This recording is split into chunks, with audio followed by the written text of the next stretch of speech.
How many times have you thought, if I take time for myself, I'm letting my loved one down? Caregivers often feel guilty the moment they prioritize their own needs.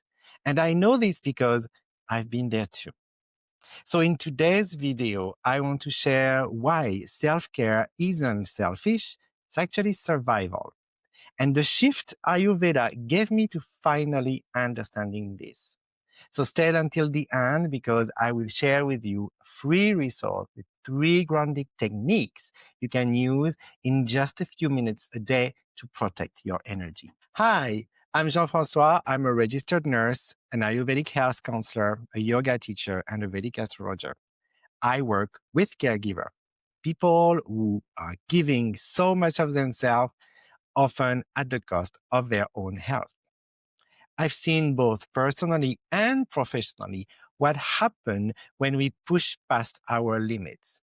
And I've also seen how small but consistent self care practices completely transform the caregiving journey. When you are caring for a parent, a partner, or a loved one, there's often some hidden belief. If I rest, I'm being selfish. If I say no, I'm abandoning them. A good caregiver never gets tired. Well, I remember a time when I was caring for my dad while my mom was going on a well deserved week of vacation.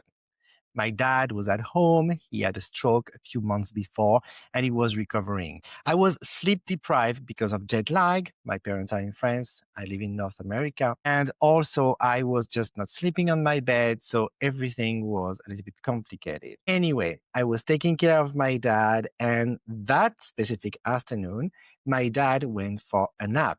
And I was thinking, hey, I should go for a nap too. But at the back of my mind, I was like, no, no, no, no, no. I cannot do that.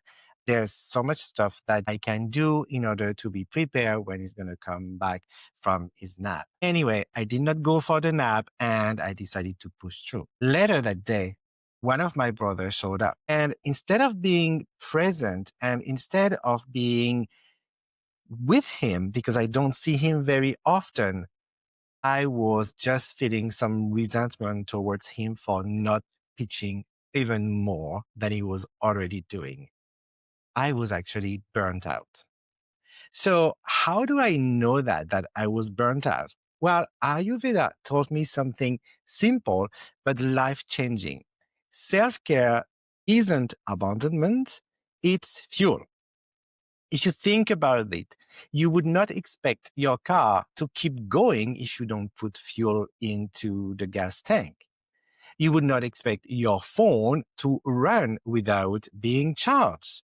So why do we expect ourselves to keep giving, keep running, and keep going and going, but not refueling? Well, Ayurveda helped me see that we each have different reserves of energy, also called ojas. And when we deplete them, it impacts our digestions, impacts our sleep, immunity, and even our mood.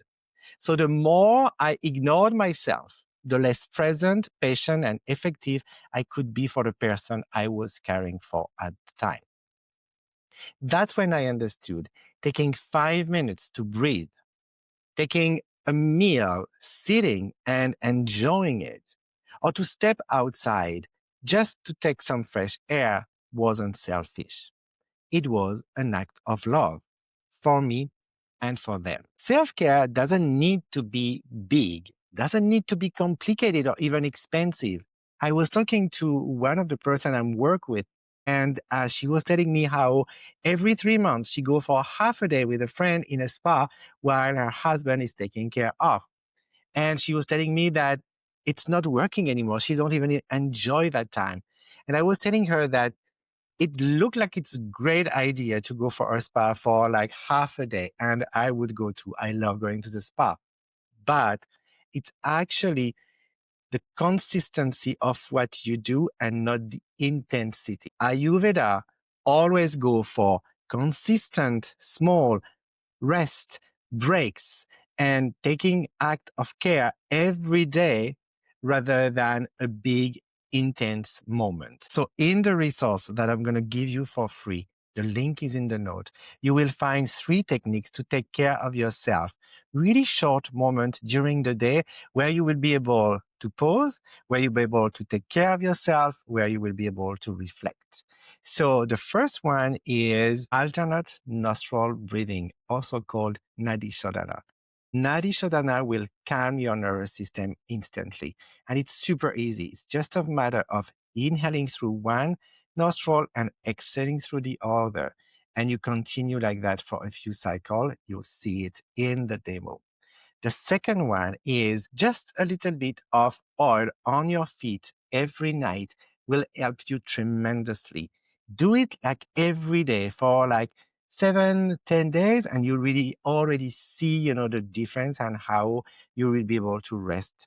And the third one is a technique of journaling and journaling with the moon to get the energy of the moon ever changing the same way caregiving is ever changing as well. So I invite you to take the times to go download that resources and maybe choose one of the 3 techniques and do it for 7 days in a row. All right. So if you have been feeling guilty for even thinking about self-care, I want you to remember this.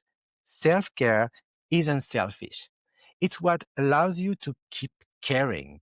And it doesn't have to take hours, even like a few seconds, a few minutes, and everything's count. And it's cumulative.